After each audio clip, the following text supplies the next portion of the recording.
Il y a quelque chose de tragique dans le régime nord-coréen. Un détail, je te l'accorde, un micro-détail, mais bon, indicateur. L'acceptation de discussion que la Corée du Sud a envoyée à la Corée du Nord a été envoyée par fax.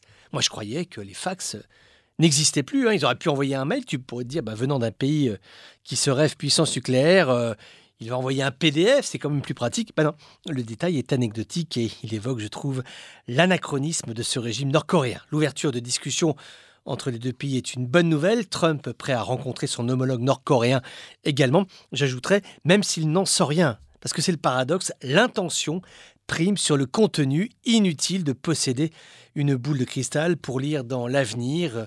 Ce sera une prise de contact. Les uns connaissent parfaitement les positions des autres et vice-versa.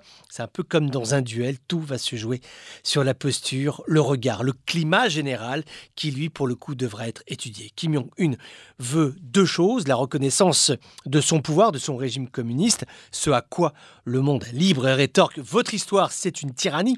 Les prisons sont pleines et les paysans affamés. Les négociateurs de Kim Jong-un le défendront tout de même, on peut le comprendre.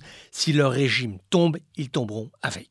Second point, l'arme nucléaire voulue par le despote nord-coréen et obtenue avec des moyens techniques somme toute assez rudimentaires, arme aux capacités opérationnelles limitées. N'en déplaise à la propagande de Pyongyang, cette force de frappe nucléaire nord-coréenne n'est pas comparable avec celle des grandes puissances. La Corée du Nord est en train de essayer de maîtriser la technique du missile balistique intercontinental. C'est pas parce que tu tires sur Washington que la bombe va frapper la capitale américaine. Il faut que ça fonctionne à 100%. Et pour l'instant, c'est pas encore tout à fait le cas.